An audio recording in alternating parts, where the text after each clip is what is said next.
principio había una sola y oscura infinitud. Bienvenidos velocitas a una nueva emisión de Forcecast, donde dos amigos nos juntamos a nerdear y esta vez vamos a nerdear fuerte, fuerte, fuerte. Como siempre me acompaña Manga. ¿Cómo andás? Hoy estamos hasta el tope de dopamina porque tenemos una ocasión especial. Esto es algo que queríamos hacer desde hace rato, creo que desde que se anunció por primera vez. Es algo que nos encanta y esto siempre decimos hay que nerdearla fuerte. Bueno, esto es nerdearla más allá de fuerte. Esto es sobredosis de nerdeada. Sí. Porque entiendan que llega un punto donde eso que te gusta se vuelve tan denso que en un momento decís, bueno, basta, ya no puedo más. Tengo que trabajar, voy a hacer algo por mi vida. Bueno, este es uno de esos momentos. Esto es lo que nos gusta, los datos, la continuidad, el legado, las historias. Años y años de historia. ¿De qué estoy hablando, Agus? The New History of the DC Universe, escrito por, nos ponemos de pie, Papi Wade. Por Marquitos, el amigo de la casa. Marquitos y un séquito de artistas que dieron su cuota para ilustrar las diversas etapas de nuestro querido universo DC, nuestro pollo sin cabeza, como le decimos muchas veces, porque DC tiene eso de que así como nos gusta, así como nos hace felices, muchas veces hace que nos rasquemos la cabeza diciendo ¿por qué?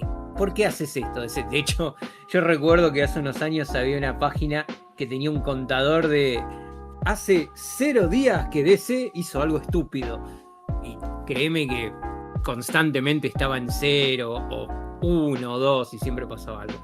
Pero, como venimos diciendo desde hace un par de meses ya, qué lindo poder decirlo de esa manera, hoy en día DC no solamente está estable, sino que está en una buena posición y aprovecharon ese momento como para mirar hacia atrás y reordenar un poco todas sus fichas, porque después de tantas décadas, de tantos, bueno, hay que decirlo, reinicios, de tantas historias de origen, había ciertas figuras que no encajaban.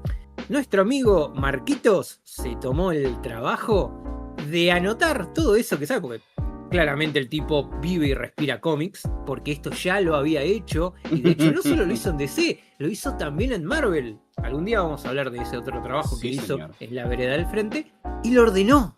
Y lo ordenó para todos nosotros en 4 hermosos numeritos que están buenos, pero son densos.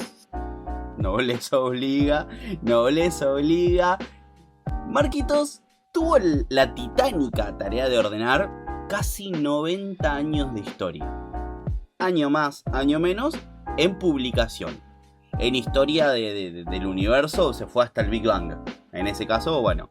Pero también, como dice la frase, se paró sobre hombros de gigantes.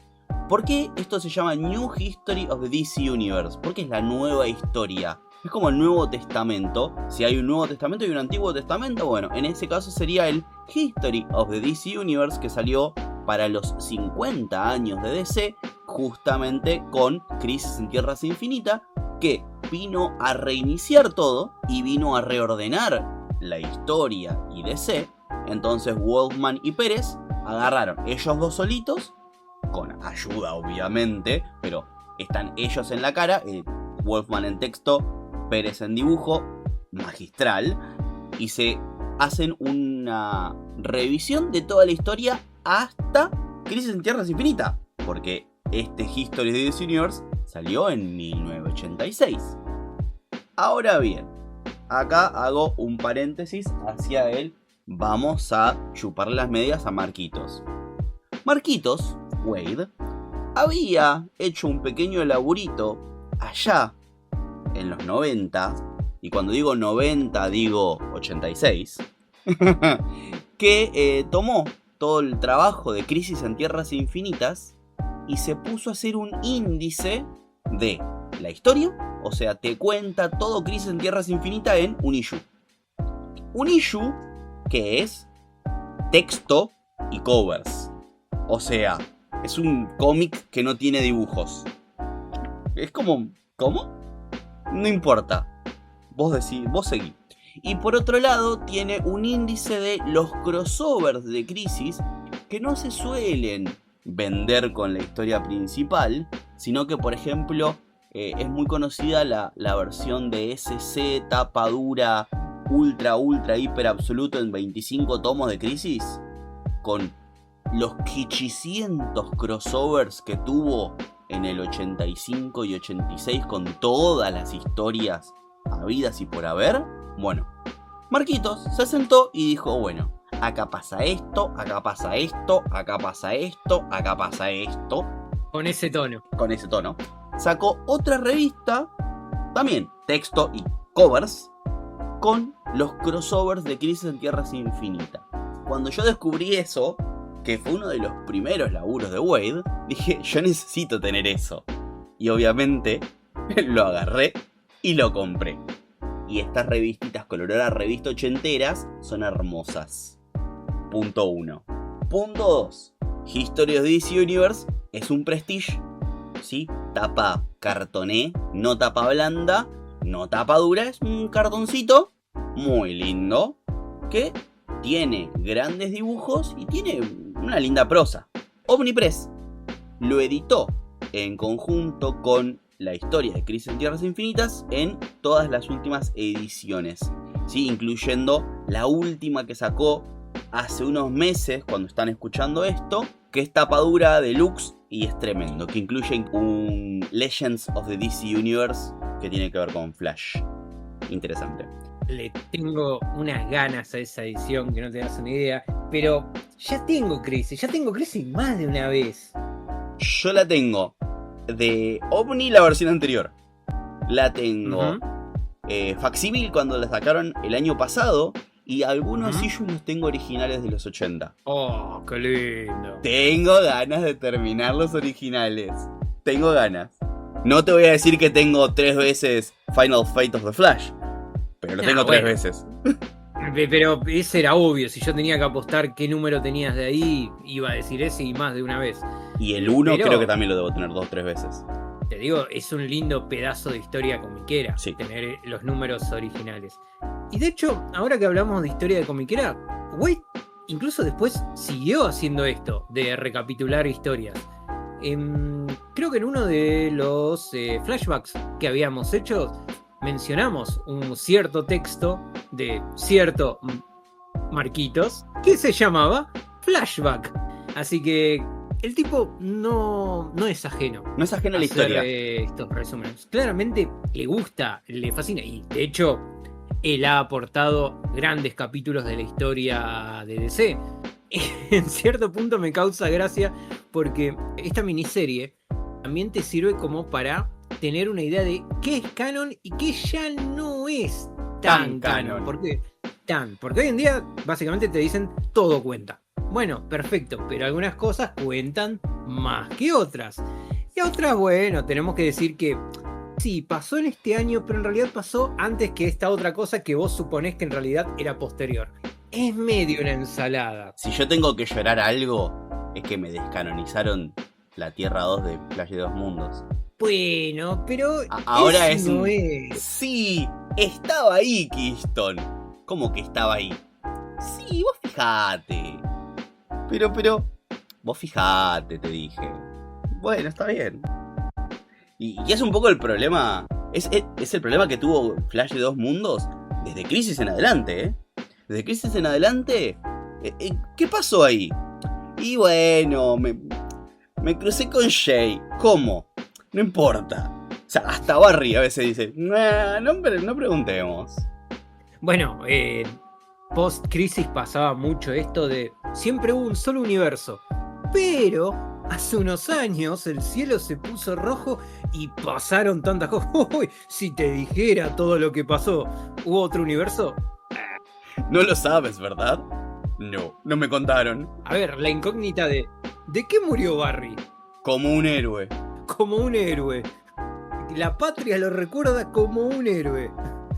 Pero sí, no, es un quilombo.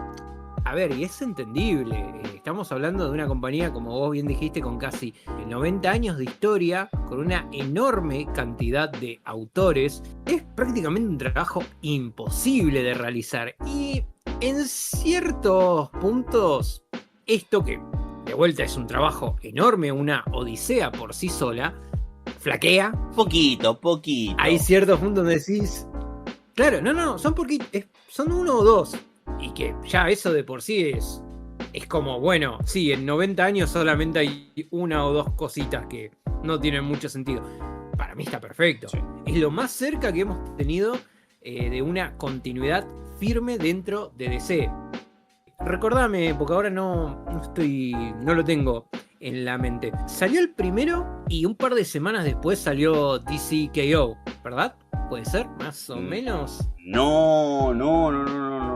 Hay una diferencia. Hay unos meses. DCKO Bueno, es de casi fin de año, noviembre.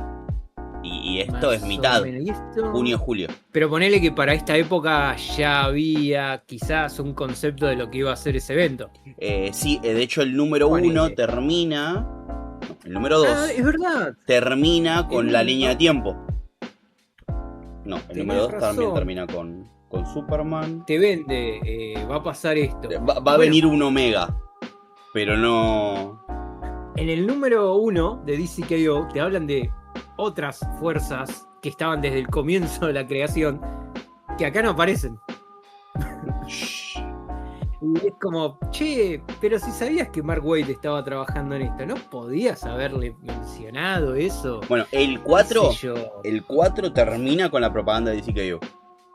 Sí, de hecho, creo que sobre el final menciona como, bueno, y la otra semana cayó Darkseid y si te contara lo que pasó esa semana. Pero es entendible, es un trabajo continuo. Con todo esto quiero decir que no va a faltar mucho para que todo este trabajo colosal por parte de Marquitos quede muy, muy desactualizado. Antes de empezar de lleno con esto, vamos a abrir el paraguas y vamos a hacer una aclaración muy importante. No vamos a hablar de cada detalle en particular, porque si lo hacemos, créannos que ustedes mismos no nos vuelven a escuchar en su vida, porque se van a cansar. Y nosotros nos vamos a cansar de hablar. Porque podríamos. Podríamos, pero no lo vamos a hacer, porque es muchísimo. Y aparte, Cada renglón es un detalle. totalmente, pero aparte no tendría sentido porque les estaríamos contando el cómic. Lo que nosotros queremos es que con esto queden tan manija como nosotros, vayan y lo consigan. De momento, a la fecha de grabación de esto, solo se encuentra en inglés. Esperemos Sí. que OVNI se cope o eventualmente que venga con la versión española de Panini, porque esto da para tenerlo en la biblioteca de cualquier fanático del universo DC. Y también aclarar que se encuentra en los issues o salió en TPB hace un tiempito, no mucho.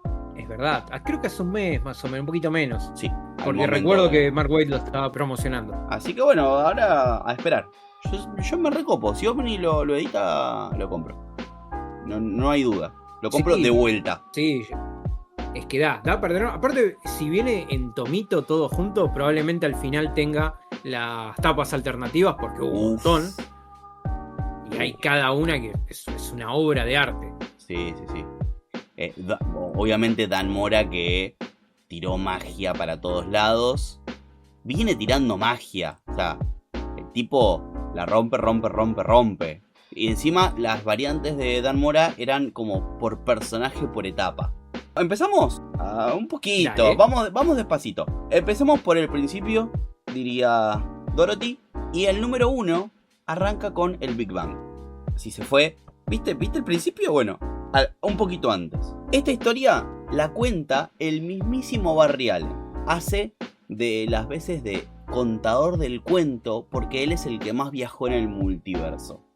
O por el multiverso. Entonces dice, bueno, vale la pena que yo lo cuente. Lo contará con su punto de vista, como todo. Cuando vos contás la historia, la contás como vos querés. Por algo la estás contando. Es interesante que justamente Barry, que en este momento de tiempo, no tiene poderes. Es un policía forense que en algún momento fue el hombre más rápido del universo, de los universos. Y se pone a contar la historia del tiempo, comenzando por el principio.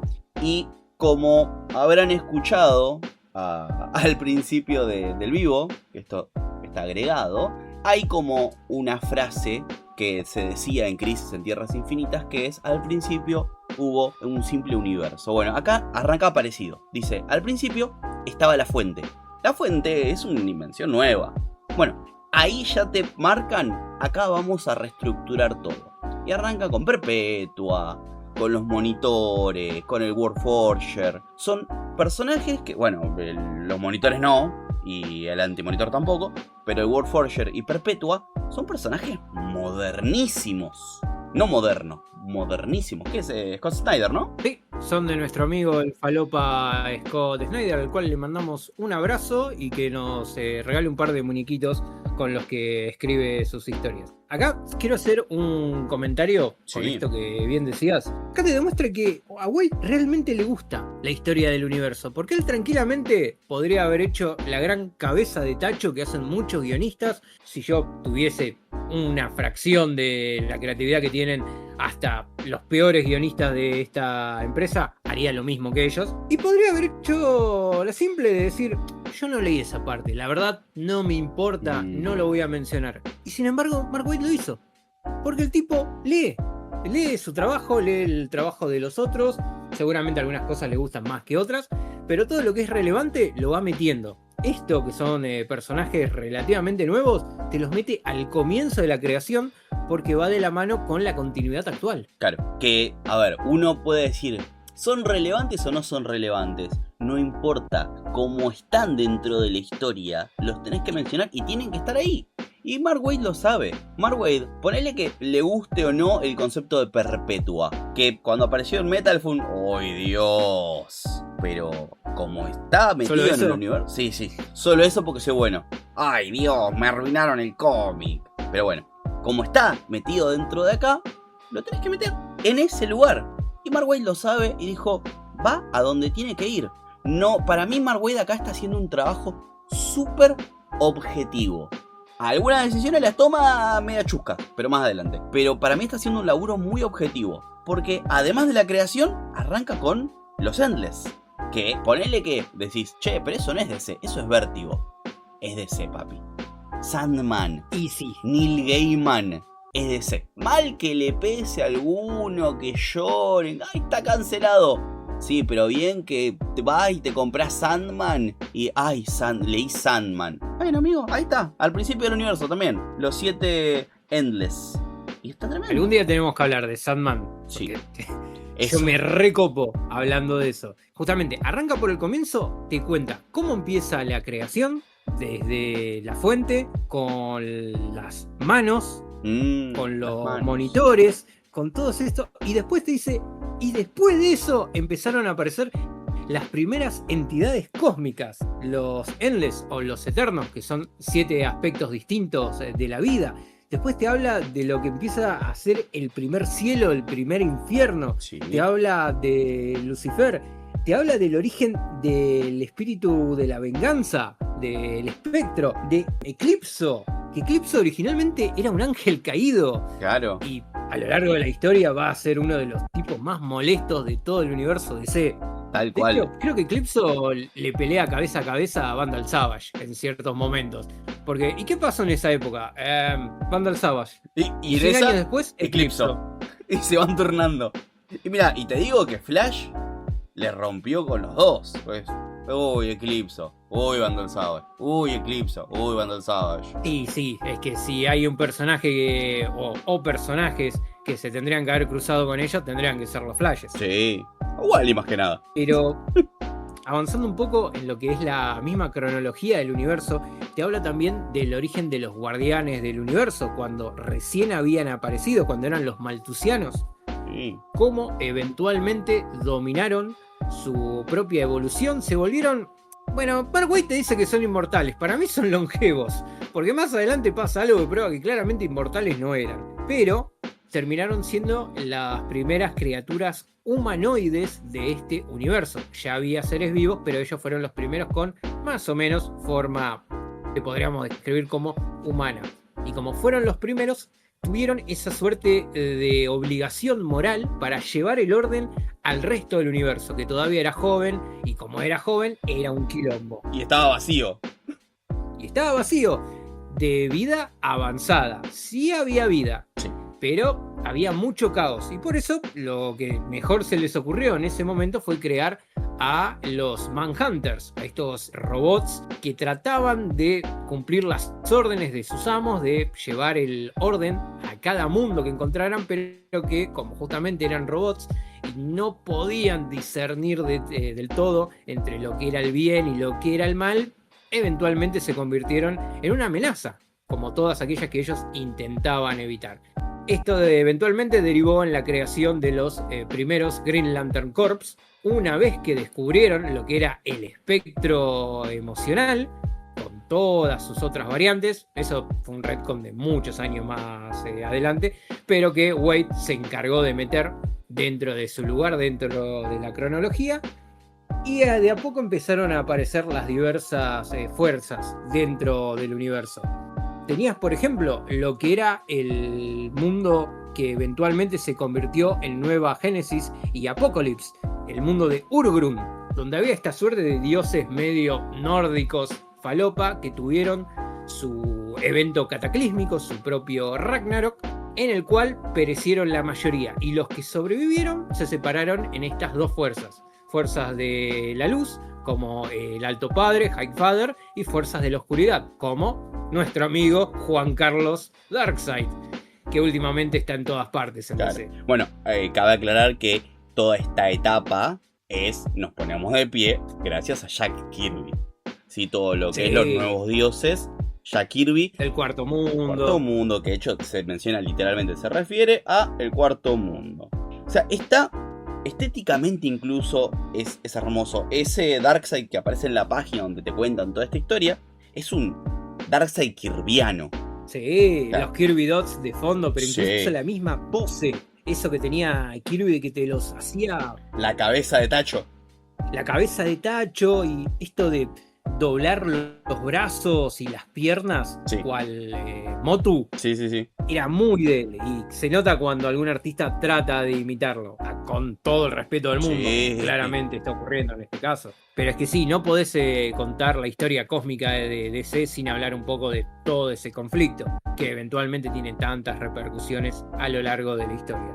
Avanzando sobre la Tierra, ¿sí? Ya volviendo en la Tierra, aparece la vida, aparece Yggdrasil, el árbol de la vida, y aparece el verde. Todos los que recuerdan las historias de Alan Moore con Swamp Thing saben lo que es el verde, the green. Y eso está traído acá y se menciona a los Swamp Things, los protectores de la Tierra en el caso de la vida. Los primeros elementales. Después tenemos los primeros Atlantes. ¿Sí? Aparece Atlantis como una civilización temprana que, bueno, termina hundida y se separan los Atlantes en Poseidonis y Tritonis. Los Poseidonis son los que nosotros conocemos hoy en día como los Atlantes, dos patitas y bien bonitos, muy humanoides, y los Tritonis son los que vendrían a ser sirenos, porque no hay otra manera de traducir Mermens. ¿Sí? Sirenos. Mer people. Bueno, gente del mar, vamos a decirle. Sí. Y acá me causa mucha gracia porque te dice que la primera gran inundación que tuvo la Tierra fue por culpa de Eclipso. Claro. Que claramente en ese momento no tenía nada mejor que hacer que simplemente sembrar el mal. Y en esa época la Tierra estaba protegida por el alto mago Arion. Para los que digan Arion me suena, bueno, si leyeron Crisis en Tierras Infinitas, es ese mago de la Atlantis de la vieja época, porque la Atlántida no solamente era la primera civilización súper avanzada de la Tierra en conceptos tecnológicos, sino que también dominaban la magia, al punto de que prácticamente el 95% de los usuarios mágicos del universo DC, o al menos de la Tierra, descienden o son de la Atlántida.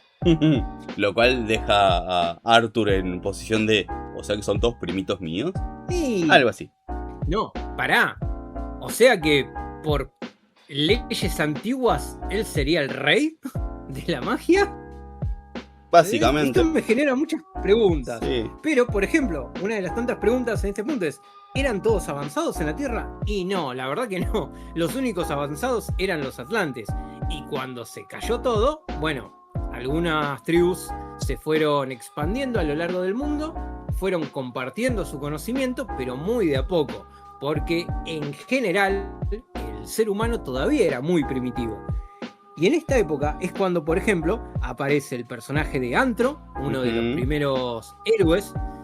Ni siquiera llegaba al concepto de superhéroe, era un héroe de las cavernas que luchaba contra otros cavernícolas.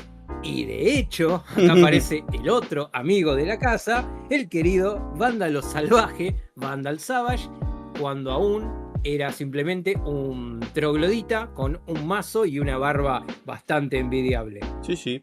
Y bueno, justamente acá nos cuentan un poco el origen de su longevidad y su hermano que termina teniendo los poderes de la reencarnación y convirtiéndose en Immortal Man, que hace poco tuvo una miniserie. También mencionan el origen de las Amazonas, que acá como que hubo una cosita media rara. Esto habría que ver cuál fue la fuente, porque está todo trabajado sobre fuentes fidedignas de cómics. O sea, cuando lleguemos al final de este número vamos a hablar un poquito de eso, pero esto no es que Mark Waid se lo saca de la galera.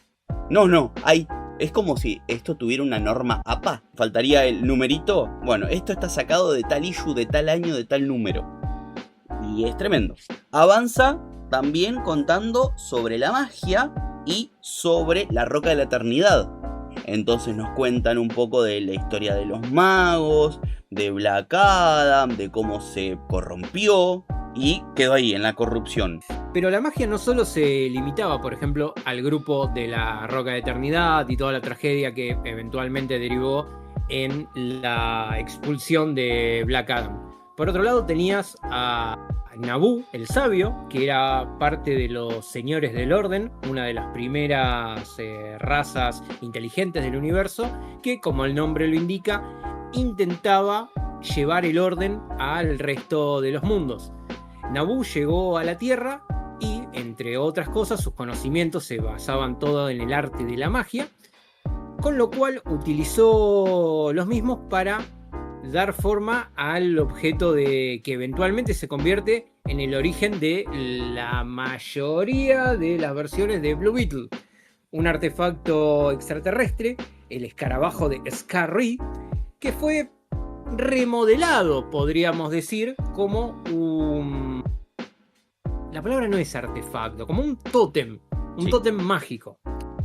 Y nuevamente quien aparece en escena es nuestro amigo Vandal Savage, que haciendo de las suyas logra poner en jaque a Naboo, obligándolo a entrar en un periodo de invernación que se rompería siglos después. El cómic básicamente avanza sobre el tiempo mencionando lugares, ¿sí?, importantes de la historia que si uno los menciona dice, bueno, sí, esto me suena. Por ejemplo, Nanda Parbat, ¿sí?, un paraíso oculto en Asia. Después menciona a unos príncipes egipcios, Kufumat Qatar y Sheara, que acá los mencionan como que vienen del planeta Tanagar. O sea, como que ya van mezclando, porque esta es la parte más compleja, cómo mezclas o cómo contás el origen de los halcones. Y ahí la pregunta es, ¿qué origen? Bueno, ¿qué hizo Mark Waid? Dijo, sí. Mezcló todos los orígenes, hizo una coctelera, y dijo, bueno, tenés los orígenes egipcios y los orígenes extraterrestres. Bien, extraterrestres que llegaron a Egipto, dijeron. Bien, genial. Después, ahí avanza un poco hacia la Edad Media, con Shining Knight, Merlin. La menciona a Morgan Le Fay, la parte de la magia fuerte, y a Madame Xanadu. Ojo. Y a los Demon Knights, una de las mejores ideas que salieron de los nuevos 52. Esta suerte de ponele Liga de la Justicia medieval, sí, donde entre otras cosas tenías a Vandal Savage, pero esta vez era parte de los buenos. Bueno. O sea, el tipo estaba al pedo, básicamente, en varios siglos y dijo, bueno, me cansé de romper cosas por ahora. Vamos a ayudar. Acá también mencionan el descubrimiento del elemento X en Apocalypse, que es el por el cual se puede armar, crear la silla de Mobius y el sistema de teletransportación BoomTube. Nada, tranqui. Después, ahí sí, vamos a Arabia, porque también va lugares e hitos. Decís Arabia en DC, mencionas el Pozo de Lázaro y Ra's al Ghul. Te cuentan todo el origen de Ra's al Ghul. No vamos a entrar en detalle. Y dice, al mismo tiempo, en África, bueno, había unos monos que con un poder extradimensional tienen más conciencia. Bueno, Gorilla City. Así, como que va marcando el paso, que nosotros a veces nos detenemos porque esto nos encanta. Pero tenemos que meterle pata porque todavía no llegamos ni siquiera a la edad de oro. Estamos en la prehistoria de DC. Y en la prehistoria de DC aparecen un montón de cosas. Aparece, no sé, The Shade, que es un personaje, un enemigo clásico de Flash. Bueno, aparece en una época victoriana, en Londres victoriano. Los primeros superhumanos, como el monstruo de Frankenstein. O sea, eso fíjate cómo está mezclando acá historias antiguas. Y que ya no tienen copyright. Claro. Después toda la parte de las guerras civiles, del colonialismo americano, que estaban tomados en ciertos cómics de DC, entonces tienen que entrar dentro de toda esta perrorata. ¿Qué es lo más importante acá? Obviamente, me llevo la quintita, Max Mercury, Windrunner. Sabemos que Max Mercury era de los 1800, pero bueno, viajes en el tiempo y Sarasa y Speed Force, acá nos cuentan un poco el origen armado de Max Mercury. Después toda la parte de western. Están metiendo todas las historias de DC dentro de una línea de tiempo. Que esto no sé si lo habían hecho Wolfman y Pérez. La parte del western, no sé cuánto le dieron bola.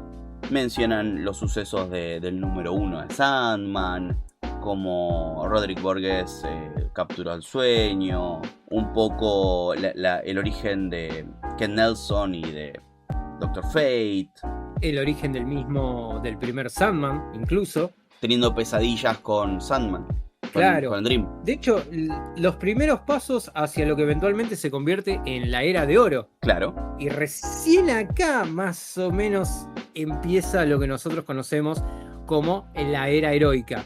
Debo meter un leve comentario, si bien banco fuerte, que Mark Waid se haya tomado su tiempo para hablar sobre todas las otras etapas, sobre todos los héroes de la antigüedad.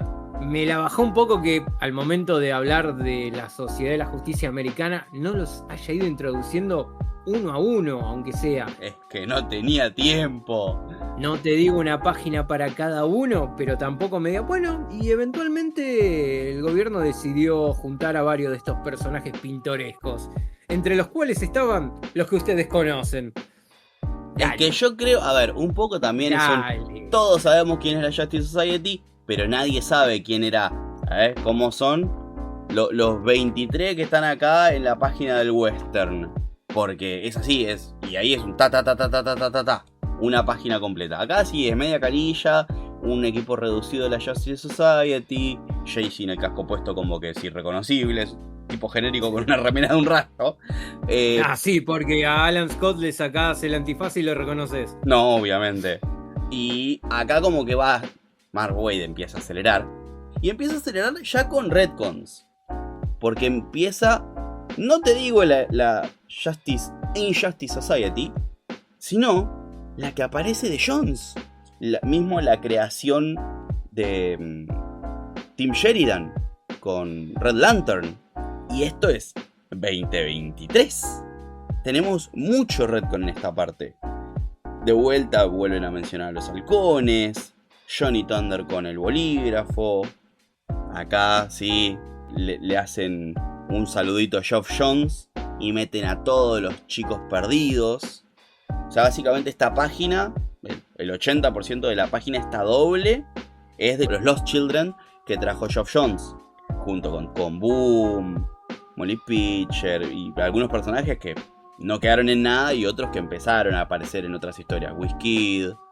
Claro, personajes que para lo que es la retrocontinuidad estuvieron, pero no van a contar durante muchas décadas. Porque no les vamos a contar lo que pasa en esa miniserie, pero eran niños que son extraídos de su línea temporal y por ende nunca nadie los recordó hasta que pudieron salir del lugar de donde estaban. Pero está bueno que los hayan mencionado porque la idea justamente es tratar de tener una cohesión histórica de todos los eventos que se fueron dando a lo largo de los años. Sería muy irónico que se los olviden de vuelta. Ni siquiera que no los mencionen. Claro. Que no los mencionen para nada, ni acá ni para la actualidad. Me gusta que, por ejemplo, trajo de vuelta al personaje de El Guardián. Yo recuerdo cuando había empezado a leer la etapa de la muerte de Superman y El Mundo Sin Superman, que estaba la versión moderna del Guardián y constantemente hablaba de la versión original. Sí. Qué raro, DC utilizando la cuestión del legado ya en los 90. Pero está bueno ver estos detalles, porque cuando vos empezás a leer cómics, cuando te empezás a interiorizar en lo que es el mundo o los diversos mundos, como es en el caso de DC, constantemente tenés estas preguntas de ¿y este quién es? ¿Y este de dónde salió? ¿Y por qué este hace referencia a alguien que se llama exactamente igual que él? Sí. Y básicamente la historia sigue con los Freedom Fighters. Está muy bueno porque te va mezclando, te va contando una historia por sobre la historia que te quiere contar y te va introduciendo personajes y te va introduciendo más personajes y por página te mete 15 personas en 2-3 dibujos. El arte del número 1, que está a cargo de Todd Knock, que fue justamente uno de los dibujantes de Los Children, está on point. La verdad que es un dibujante para épocas clásicas. Acá mencionan a Johnny Quick, queridísimo Johnny Quick. Y ya nos vamos a la etapa más Sergeant Rock, la etapa más de guerra. Toda esta etapa de guerra está interesante porque fíjate que también te habla un poco de lo que era la idea del cómic durante justamente los años de la guerra, que sabemos que en el mundo real salían los cómics de Batman y de Superman, pero en ningún momento se llegó a mencionar a estos personajes. Y se hace mucha más énfasis en héroes no tanto del lado del super, sino más héroes soldados como Sergeant Rock, los Niños Comando, los Perdedores. La compañía Cada tanto fácil. aparecía alguno, claro, con superpoderes, pero que mencionan a todos estos soldados en lo que fue la lucha contra el Eje. Y así todo, después, por ejemplo, te cuentan lo que fue el después de la guerra. Como el mismo gobierno de los Estados Unidos, una vez que ya no le encontraba un uso a todos estos hombres misteriosos, decidió básicamente acusarlos de traición, salvo que revelaran todas sus identidades, lo cual hizo que una gran parte de toda esta primera generación superheroica tuviese que pasar a un retiro obligatorio prácticamente. Sí. Bueno, eso siempre es algo de... Te cuenta la historia del cómic de... No, bueno, y en los 50 tuvimos unos kilómetros y nos tuvimos que ir. Y a eso te marca también el cambio entre la Golden y la Silver, con el diario del lunes obviamente, y un poco el por qué no hubo más cómics. Solamente salieron Superman, Batman y Wonder Woman entre el 49 y el 56, 55, cuando resurge todo. Bueno, dentro de la historia de DC, en ese momento la Justice Society dice, bueno, no me obligás a revelar mi identidad, no dejo de laburar, me voy. Y justamente estos héroes desaparecen, y junto con lo que ellos desaparecen sus cómics. Es una linda analogía, es una linda parábola. Y con este cierre de la Golden Age, el issue termina mencionándonos a una serie de científicos muy importantes, Nightcrawler, Will Magnus, Professor Stein, Simon Stagg, que están trabajando en el proyecto del superhombre. Interesante. Todos esos nombres interesantes. hay una transportación y un científico en otro lado encuentra y se aparece con John Jones, el detective marciano, y el issue termina, Manga. Contanos, ¿con qué termina? Con la destrucción de Krypton y el último hijo de este planeta moribundo. Una forma hermosa de dar lugar a lo que eventualmente se convierte en la era moderna. Y de hecho, a mí me llama la atención que hayan utilizado la aparición del marciano como más o menos para cerrar toda esta etapa de oro. Porque siempre estaba la discusión de dónde empieza la Silver. Sí. Si era con la aparición de Flash o con la aparición del marciano. Esta es una linda forma de decir, cierra con el marciano. Entonces empieza con él. No. Cierra. Bueno, está bien. Es una forma de arreglar la situación. Smart Wade tirando un sombrerazo. Al final del issue tenemos, ¿cuántas son? 8 o 10 páginas que están escritas por Dave Wielgosz, basadas en la investigación de Wade y Wielgosz, que te cuentan todo esto que te contamos nosotros, pero detallado issue a issue. El principio del tiempo, el origen de Perpetua, Liga de la Justicia 2018, número 22. Todos los Eternos, con Sandman, 1989, número 21. Y así te marca todo. Y si vos querés, bibliográficamente, esto es perfecto. Obviamente no vamos a hablar nada de estas 10 páginas porque es mencionar issue tras issue tras issue tras issue. Por ejemplo, lo de Red Lantern, Alan Scott Green Lantern 2023, en la época de oro. Es un buen recurso para terminar discusiones. Sí. ¿De dónde sale esto? Ya te digo, de acá. Tal cual, tal cual, tal cual. ¿Y qué mejor manera de ir dándole un cierre a todo esto que con la promesa de que acá se viene la papota, lo lindo, lo bueno? La última página te tira esta idea de el último hijo de un planeta moribundo camino a la Tierra. ¿Cómo creen ustedes que empieza el segundo? Empieza con los dos más grandes del mundo. Pero no vamos a hablar de eso hoy. Fíjense que estuvimos hablando todo este tiempo y prácticamente no mencionamos a Batman y a Superman. Creo que yo tiré un comentario colgado hace un rato. Pero esto te da una idea de la magnitud del trabajo. Porque sí, DC es la compañía, casa de los personajes más grandes del mundo. Pero así como tenés a Superman, a Batman y a Wonder Woman, tenés una multitud de personajes detrás. Porque no toda la creación gira alrededor de estos tres personajes. Un 90%, ok, pero ese 10% restante es muy importante. Y yo creo que para darle su lugar, tendríamos que ir dividiendo un poquito esta historia. No sé qué te parece a vos, Agus. Estoy totalmente de acuerdo porque fíjense cuánto tiempo van escuchándonos hablar de la prehistoria. Lo interesante de esto fue que llegamos a la época de oro y la tapa nos muestra a Superman y a Batman, pero no nos cuentan su historia. Justamente a eso van a tener que esperar al siguiente episodio de Forcecast, donde vamos a retomar este texto de Mark Waid, donde vamos a contarles un poco sobre la Silver Age, como lo contó Mark Waid, los evangelios según Marquitos y la historia subsiguiente. Manga, muchísimas gracias por otro genial Forcecast. Dale, gracias a vos, Agus. No, gracias a vos. Y nos vemos la próxima. Y no se pierdan en Speed Force. Chau, chau. Adiós.